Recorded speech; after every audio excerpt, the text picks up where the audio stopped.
First ever factory outlet Mukunda jewelleries, KPHP Somajiguda, Kothapet, Khammam. నమస్తే రమగారు. నమస్తే జయ. రమగారు, కార్తీక మాసంలో ఉన్నాం కదా. శివాలయాలు చాలా అతి పురాతనమైన శివాలయాల గురించి మనం వింటూ ఉంటాం, వెళ్తూ ఉంటాం, దర్శనం చేసుకుంటుంటాం. మనం కూడా చాలా విషయాలు మాట్లాడుకున్నాం. అలా ఏదైనా ప్రఖ్యాత దేవాలయం గురించి ఒకసారి చెప్పుకుందామండి. ఎన్ని దేవాలయాల గురించి చెప్పుకుంటే ఈ నెలలో అంత మంచిది. పరమ పవిత్ర కార్తీక మాసం. మన సందు చివర, వీధి చివర, మన ఊళ్ళో ఉన్న దేవాలయాన్ని మొదట దర్శించి ఆ తర్వాత కాశీరామేశ్వరం ఎక్కడికైనా వెళ్ళిపోవచ్చు. తొలుత మీ ఊర్లో ఉన్న దేవాలయ దర్శనం చేయండి. మనకు సమీపంలో ఏదైనా శిథిలమైన శివాలయం ఉన్నా వారిని వదిలి ఇంకొక చోటకి వెళ్ళకూడదు. ముందు మన ఊళ్ళో దర్శనం చేసుకున్నాక మనం చూడడానికి ప్రత్యేకమైన దేవాలయాలు ఉన్నాయి. పంచారామాలు, తర్వాత ద్వాదశ జ్యోతిర్లింగాలు, పంచభూత మహాలింగాలు చాలా ఉన్నాయి. వాటితో పాటు మన ప్రాంతాల్లో ప్రఖ్యాతమైన దేవాలయాలు చాలా కనపడతాయి. అవును. తెలంగాణలో అత్యంత ప్రఖ్యాతుడు వేములవాడ రాజన్న, వేములవాడ రాజరాజేశ్వర స్వామి దేవస్థానం. చాలా ప్రత్యేకమైనది, విశేషమైనది, పురాతనమైనది కూడా. తెలంగాణ ప్రవాసులందరూ జీవితంలో ఒకసారైనా ఆయన దర్శిస్తారు. వేములవాడ రాజన్న అంటారు, వేములవాడని అలా అంటారు. ఆ వేములవాడ రాజన్నని దర్శిస్తే యమభటులను చూడరు మనని చెప్తారు. మనం పరంపాపాలు చేసేస్తే కాదు, ఈయన దర్శనం చేశాక ఇహ పాపం చేయకుండా ఉంటే పూర్వ పాపాలన్నీ కట్ చేయబడతాయి. అంతేగాని మన నిజంగానే ఓసారి చూసొచ్చాం, మనం ఏం చేసినా పర్వాలేదు, అలాంటి అమెండ్మెంట్లు లేవు. ముందు చేసిన పాపాన్ని హరిస్తాడు వేములవాడ రాజేశ్వరుడు. ఇది చెప్పుకుంటారు ఈ ప్రాంతంలో. మన ఆంధ్ర ప్రాంతం నుంచి వచ్చిన వాళ్ళు హైదరాబాదు చుట్టుపక్కల ఏమైనా చూడదలుచుకుంటే దర్శనీయ క్షేత్రాలలో ధర్మపురి నారసింహుడిని ఎంత ప్రత్యేకంగా చూస్తారో అట్లాగే వేములవాడ రాజరాజేశ్వర స్వామిని కూడా తప్పకుండా చూడవలసిన క్షేత్రం. ఇది 1000 సంవత్సరాల కంటే పురాతనమైనది. ఈ వేములవాడ తాలూకు ఆనవాళ్ళు భవిష్యోత్తర పురాణంలో ఉన్నాయి. మహాభారతానికి దగ్గర సంబంధం కలిగి ఉంది వేములవాడ. చాలా విశేషంగా అనిపిస్తుంది. అవునండి. ఏనాటి మహాభారతం అమ్మా? 5000 సంవత్సరాల క్రితం నాటిది, మరి ఎప్పటిదో కదా. అయితే అర్జునుడి మునిమనవడైన నరేంద్రుడనే రాజు, ఆయన చేత ఒక ముని పొరపాటున సంహరింపబడ్డాడు. ఈ సంహరించబడిన బ్రాహ్మణ శాపాన్ని నివర్తించుకోవడం కోసం ఆయనకి నివారణ కుదరలా కుష్టు వ్యాధి వచ్చిందట. ఒళ్ళంతా ఒంటి మీద ఆ వ్యాధి కనపడేసరికి నాకు ఎందుకు ఇది జరిగింది అంటే, ఆ రోజున నీగా బాణం తగిలి మరణించిన వాడు ఒక ఋషి, ఆయన ఒక బ్రాహ్మణుడు, బ్రహ్మహత్యాపాతకం చుట్టుకుంది నీకు, దానివల్ల నువ్వు రాజు అవటం వల్ల నీకు ఇది కుష్టు రూపంలో చూపించింది.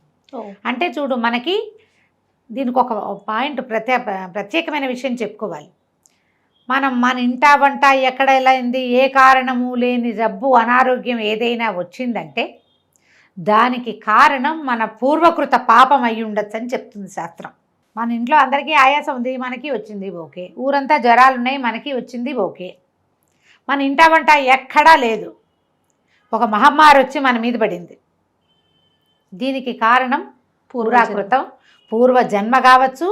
కలికాలంలో ఉన్నాం కాబట్టి ఈ జన్మలోనే మనం ఎవరినో ఏదో చేసాం, అది ఇక్కడ కనపడింది. ఇది లెక్క.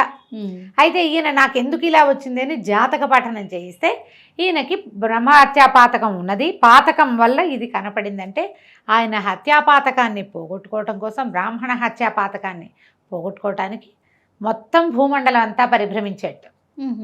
ఎన్ని దేవాలయాలు దర్శించాడు. దర్శించి చివరికి తిరుగుతూ ఈ వేములవాడలో ఉన్నటువంటి ధర్మగుండం అనే ఒకానొక కుండంలో, ఏమనాలి దాన్ని మనం, పుష్కరిణి లాంటిది ఒకటి ఉన్నది గుండం. ఆ గుండంలో మునిగాడు స్నానం చేసి జపం చేసుకోవటానికి. ఈ స్నానానికి ఆయన దిగేసరికి ఆ లోపల ఆయనకు ఒక శివలింగం లభించిందట. అప్పటికి ఎంతమందో అందులో మునిగుంటారు, ఎవరికి దొరకలా. ఈయనకి బ్రహ్మహత్యాపాతకం పోయే రోజు భగవంతుడు అట్లా కరుణించాడు. ఆయన చేసినటువంటి అశేషమైన తీర్థయాత్ర వల్ల ఎన్నో తీర్థాలలో మునిగాడు, ఎన్నో క్షేత్రాలు దర్శించాడు. పైగా నేను ఈ పాపాన్ని చేశాను, దీన్ని ఎట్లా పోగొట్టుకుందునా అని పరితపించాడు లోపల. ఆయన పరితాపానికి, పశ్చాత్తాపానికి భగవంతుడు కరుణించి ఇక్కడ లభించాడు. ఓకే. ఆ శివలింగాన్ని వెలికి తీసి ఆయన ప్రతిష్ఠ చేశాడట. నరేంద్రుడితోటి ప్రతిష్ఠ చేయబడినటువంటి శివలింగమే ఇప్పటికీ వేములవాడలో పూజలు అందుకుంటోంది అని చెప్తారు. అప్పుడు ప్రతిష్ఠ చేయబడింది. ఎంత పురాతనమైంది కదా రమ్మగారు. అయితే దేవాలయాలు క్రమంగా మారుతూ మారుతూ వచ్చాయి. లింగం కదల్లా, స్వామివారు ఉన్నాడు అలాగే. మరి ఇన్ని వందల వేల సంవత్సరాల్లో 4-5 వేల సంవత్సరాల క్రితం కథ కదా. క్రమంగా ఏమైంది, తూర్పు చాళుక్యులు ఇక్కడ రాజ్యం చేస్తూ ఉండగా అందులో అక్కడ ఉన్నటువంటి ఒక రాజుగారు ఈ దేవాలయాన్ని నిర్మించాడు. ఆయన రాజాదిత్యుడని బిరుదుండేది. తన పేరు మీద రాజరాజేశ్వరుడు అని పేరిడి ఈ స్వామికి పెద్ద దేవాలయాన్ని, భవ్యమైన దేవాలయము, అమ్మవారు రాజరాజేశ్వరి స్వరూపంతో పక్కన వెలయించి ఈ దేవాలయాన్ని కట్టారు. తూర్పు చాళుక్యుల కాలంలో ఇక్కడ ఏంటంటే జైనిజము, బుద్ధిజము కూడా ఉన్నాయి. జైన మతం తాలూకు కొన్ని ఆనవాళ్ళు ఆ గోపురాల మీద కనపడతాయి. బుద్ధిస్టులు తిరిగేవాళ్ళు, కన్నడిగులు విశేషంగా ఉండేవాళ్ళు ఈ ప్రాంతంలో. పంపన అనేటువంటి ఒక మంత్రి గారు, ఒక కవి గారు, పంప కవి అంటారు, కన్నడ కవి. ఆయన ఈ రాజుకి ఆస్థాన కవిగా కూడా ఉండేవాడట. పంపన అనే ఆయన కన్నడిగుడు. ఆయన కన్నడంలోనూ తెలుగులోనూ కూడా కావ్యాలు రాశాడని చెప్తారు. తర్వాత కాలాల్లో విశేషమైన పేరు తెచ్చుకున్న భీమకవి, వేములవాడ భీమకవి, ఆయన కూడా ఈ ప్రాంతానికి చెందినవాడే. ఇప్పుడు ఇంత పురాతనమైన ఆనవాళ్ళున్న ఈ దేవాలయానికి చరిత్ర కూడా అంత పురాతనమైనదిగాను ఉంది. దాదాపుగా 1500-1600 సంవత్సరాల క్రితం ఏర్పడిన దేవాలయంగా కనపడుతుంది.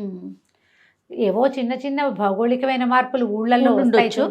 మొదట్లో ఇంత ఊరు లేదు, లేదా ఊరు దేవాలయం చుట్టూతా లేదు. ఇప్పుడు ఇంచుమించుగా ఆయన ఆనుకుని ఉన్నట్టే కనపడుతుంది ఊరంతా.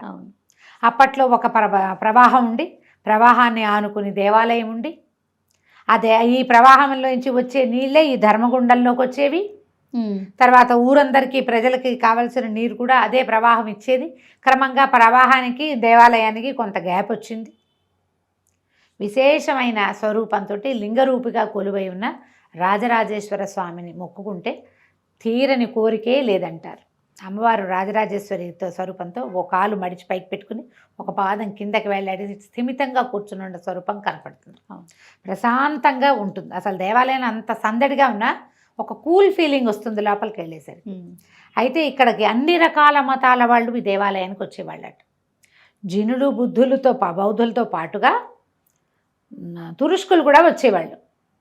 అయితే ఒక ముస్లిం భక్తుడు దేవాలయంలో ప్రాణాలు విడిస్తే అతనికి అక్కడే సమాధి చేశారు. ఆయన కోరిక ప్రకారం ఆయన భక్తుడు ప్రతిరోజు వచ్చేవాడట.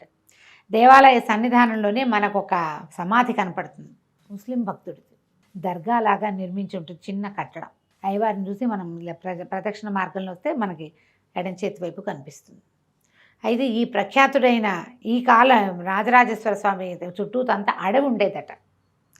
అక్కడ ఈ గొడ్లను తీసుకెళ్తే విపరీతంగా కోడెలని పులులు వేసేసేవట. పులి భయం ఎక్కువగా ఉండేది అక్కడ. అయితే కోడల్ని కాపాడు, నీకు ఒక కోడెని ఇస్తామని మొక్కుకుని ప్రజలు స్వామికి కోడలు సమర్పించేవాళ్ళు. ఎందుకంటే వీళ్ళకి వ్యవసాయ ఆధారిత ప్రాంతం. అవును. ఈ అడవి పోడు వ్యవసాయాలు చేసేవాళ్ళు, అడవిలో వ్యవసాయం చేసుకునేవాళ్ళు ఈ ఎడ్లని గిట్టల్ని తీసుకెళ్తే పులి భయంతో ఇబ్బంది పడేవి.